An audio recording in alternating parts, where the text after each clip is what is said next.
Hello, I am Roque Bustamante, partner at Flor Bustamante Pizarro Hurtado. And I am Claudia Bustamante, associate at the law firm. Our law firm has been practicing law for several years. All of our attorneys have long-term experience, especially in the areas of energy and natural resources, corporate and project finance. Significant challenges exist in facilitating the initiation of additional large-scale mining projects. The primary concern lies in political opposition to mining arising from various political factions and groups that perceive mining as detrimental to Ecuador's development. Opposition to mining typically initiates through referendum-style consultations or constitutional protection actions filed before local judges with the aim of suspending ongoing mining operations on already granted concessions. The rationale behind these constitutional legal actions typically revolves around two key points. First, concerns about environmental damage, and second, lack of consultation to the people potentially affected by the mining project. Regarding environmental damage, the Constitutional Court has ruled that the mere potential for environmental damage is sufficient grounds to suspend or deny mining operations in sensitive areas. This has introduced additional delays and raised concerns within the Ministry of Environment, which must continually adapt its regulations to align with Constitutional Court standards.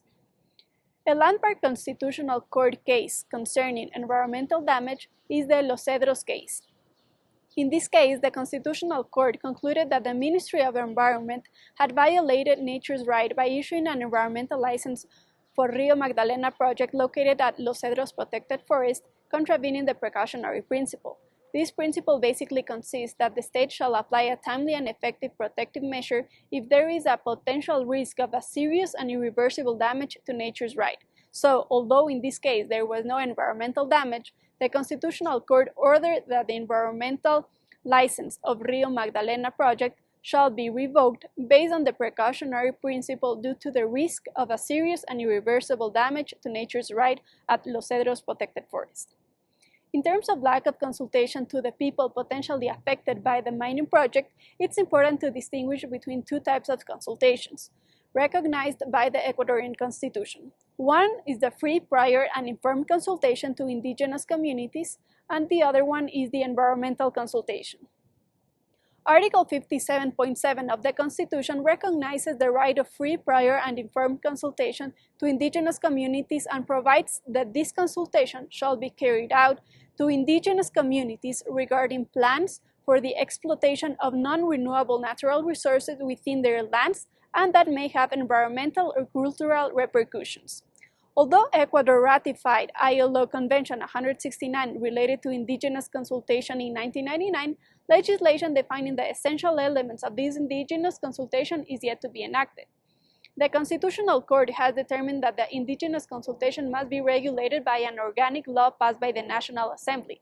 Yet, despite numerous years have passed since such legislation has not yet been enacted, thus affecting mining activities and acquired rights of mining companies.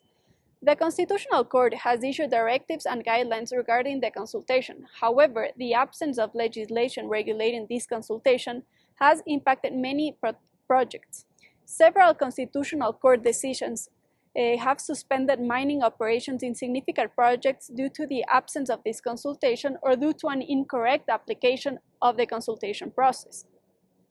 In March 2024, the Ministry of Energy and Mines released guidelines for implementing this consultation, outlining its process and key components. However, soon after the guidelines were issued, a group of indigenous leaders filed a constitutional legal action claiming that the guidelines are not constitutional because the regulation of indigenous consultation must be enacted as a law by the National Assembly and not merely as guidelines by the Ministry of Energy and Mines. This matter remains unresolved by the Constitutional Court. On the other hand, Article 398 of the Ecuadorian Constitution stipulates that any government decision or authorization potentially impacting the environment must undergo consultation with the community. This consultation is irrespective of the ethnicity of the community members. On May 31, 2023, former President Guillermo Lasso issued Executive Decree number 754, amending the Organic Environmental Code and regulating the environmental consultation. This decree allowed projects across various industries to continue their environmental regularization processes and commence environmental consultations. The decree outlined the principles, parameters, and procedures for environmental consultation, facilitating the progression of mining projects and others. Nonetheless, on June 13, 2023, indigenous groups filed a constitutional legal action claiming that the regulation of environmental consultation must be enacted as a law by the National Assembly, similar to the indigenous consultation constitutional legal action. Subsequently, on November 9, 2023, the Constitutional Court declared Executive Decree number 754 unconstitutional and ruled that the National Assembly shall enact the law regulating this consultation. However, the Constitutional Court deferred and postponed the effects of this unconstitutional declaration to allow the decree's continued applicability until the National Assembly legislate on the environmental consultation due to its significant impact on Ecuador's economic activities. After everything we have been saying here in our presentation, you as a potential investor or as an investor that has already been undergoing activities of exploration or production in Ecuador may think that this is an impossible country and this may be a waste of time and money to search for exploration and mineral production in Ecuador. However, I would like to make a little history and tell you what had happened and what have been the success stories that are very attractive. Yes, there have been negative cases and there have been sad stories and there have been investors, even investors of a big size, who have left the country with no more than problems and difficult scenarios and maybe a bad feeling against the country. But I would like you to consider those who have succeeded. And among those who have succeeded, I want to go back to the 90s, where several important junior and major mining companies landed in Ecuador. I would like to quote some of the examples. For example, Glencore, a South African country that later on merged with Billiton, that later on became BHP Billiton. But before all those mergers happening, Glencore was working alone in a new idea, and basically they were working in trying to develop copper projects, while until that time everything was being focused on gold. However, Glencore started exploring in the southeast of Ecuador, near the border of Peru in the Amazon basin. And they have a very interesting success in discovery in three targets: Mirador, San Carlos Pananza, and Guarinza. I am very glad to say that after almost 30 years, at least one of those projects is already under production. Mirador is exporting close to $1 billion a year in copper. That is the main production. And yes, there were very difficult challenges, even more difficult challenges than the ones that Claudia was describing on her presentation. The big challenge there was the conflict between Ecuador and Peru, and the challenge was waiting until there is a definition on where is the borderline between the two countries. And after the conflict, the company had to stop for several years, restarting the operation. Imagine what is leaving all that in a mining exploration activities. Mining, as you know, is a transactional matter. For whatever reason, BHP decided to leave the country, retain a small NSR, and transfer the properties to a junior Canadian, Ecuador, who did a very good job in continuing as much as possible. And later on, the project was sold to a Chinese group. They have continued with the same name, Ecuador, and in around 2018 or 17, we started the construction of the mine, and now is a reality. Mirador project is exporting copper. In this process, which is the biggest mine production, I have told you a little story, but it is also important to mention that the Ecuadorian government had also, in different ways, supported the project. When the project was discovered, there was no road access, no electricity. Now you can go to the province of Zamora and you can communicate to Zamora, to the port of Machala, where the concentrate is exported by a road. It's not the best road, it's not the perfect road, but a road exists and the production is possible. All that was done by the Ecuadorian government. Yes, there were a lot of hiccups during the life of the project, a lot of confrontation, a lot of different opinions. But now is a reality. And the other great example is the Fruta del Norte case. That case started again in the 90s when Keith Barron, a well-known geologist, started almost by himself exploration, and yes, he had a great discovery, basically gold, what is called now Fruta del Norte. The company, again, in this transactional world of mining, has had several owners, starting for Aurelian, still the name of the local company, which was a public company. Then it was acquired by Kinross, and then it was acquired by Lundin. Lundin had the ability to negotiate the contract with the Ecuadorian government and to continue with the project. It was possible due to a lot of foreign financing and mainly due to the massive investment of Newcrest, an Australia company now merged into Newmont, that completed with a very important investment the development of a project that, again, since 2020, it had become a producing gold mine, large scale, a good example for Ecuador.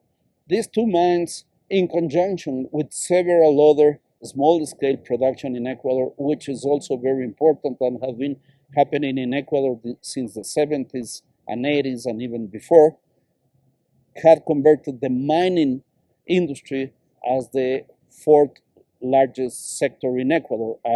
This only happened since 2020 when the two big mines entered into production. The main thing to consider for you, the investors, is, are these two projects being profitable? Yes, the projects are being extremely profitable. Extremely profitable for the shareholders, extremely profitable for the government of Ecuador, who is collecting royalties, taxes, and extremely beneficial for the people who directly or indirectly work for the projects. So something that seemed very difficult has become a reality. There are other projects that are underway, and I would like to mention a few of them. One is Cangrejos project owned by Lumina. It already had a committed financing and will probably, after completing all the consultation and environmental studies and environmental license, it will probably be another reality. Not as big as Fruta del Norte or Mirador, but again, important to start production in the south of Ecuador. Curi mining is also a very good example. It has been the result of a big effort and patience of a local investor that later on merged with Adventus, and together they have put together this project that may start the construction of a mine in the near future. Again, not as big as Fruta del Norte, not as big as Mirador, but the example that things are possible in Ecuador and that things may become a reality. And hopefully those will generate the same benefits for stakeholders, being shareholders, being the Ecuadorian government in taxes, and being the local people who receive jobs and benefits from for the industry. There is also important to mention other potential project, big one, with a lot of challenges from the technical side, with a lot of challenges from different angles, but which is moving forward, which is Cascabel, being developed with SolGold, with a minority participation of BHP and Newmont. That is also an example to watch, still to be seen how Cascabel developed in Ecuador. I have just mentioned a few examples. There are other many interesting examples of people who have succeeded in mining in Ecuador in smaller scales in the province of El Oro, in the province of Zamora. So the big reality here is what you need to think as an investor is why some of the investors have failed, why some of the companies have failed, and why others have had these enormous successes in Ecuador. And I will like to say my own personal comment, where is the difference? Is in the capacity of the company to interact with local community, to interact with landowners, to interact with the Ecuadorian government. As we have seen in the prior section, Ecuador has some unique conditions that need to be met. For example, the negotiation of the exploitation contract already explained, the passing from one stage to the other, the renewal of the life of the concession, but especially the bottom line of success and failure is the company capacity to interact with local communities. In our view, once your relationship with the community, with the local people, with the government has ended in a litigation process, is because you have not done a good job. There is always a way, and there is always a possibility that you can have an harmonious relationship by entering the communities. Always bear in mind that the natural resources do not belong to the company. The natural resources belong to the Ecuadorian government. And when you are doing a deal, always think, what is the Ecuadorian government getting from all this? And second, always remember that the ownership of the land does not belong to the company who has obtained the mining concession. The landowner is a different person. Ecuador is a heavily populated country, probably one of the most populated in Latin America, and wherever you go and do your exploration, there is going to be people there. It may be ancestral communities in a few cases, in most of the cases, Ecuadorians, usually farmers or local people living there, usual people with low resources. The natural reaction is, what is there for me? What is mining going to bring me? So the capacity of the company to understand and the capacity to the company to interact with that reality in such a way that a constitutional action is not filed, in such a way that a consultation is not filed, is what is going to determine the difference between success and failures.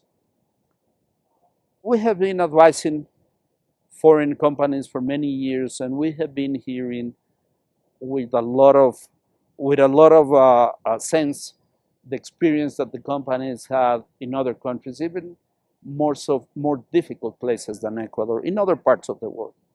I think the tendency of opposing natural resources is a worldwide tendency. The only difference that I would like to make in this point is Ecuador is different. It's not the same. Community relations, environmental licenses, and all the processes, while it may look the same as other places, are not necessarily the same. So when you are coming, or if you're already here, it is important that you rethink your strategies in other countries, trying to make it compatible with what is our local reality. It may seem that all Latin American countries operate the same and are the same, and yes, we have a common ground.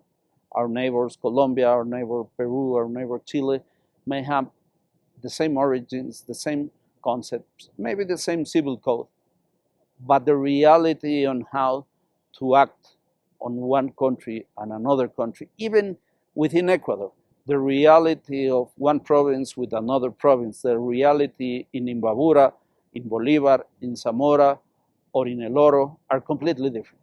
So be prepared to adapt yourself to the reality of the people wherever you are going to do your activities.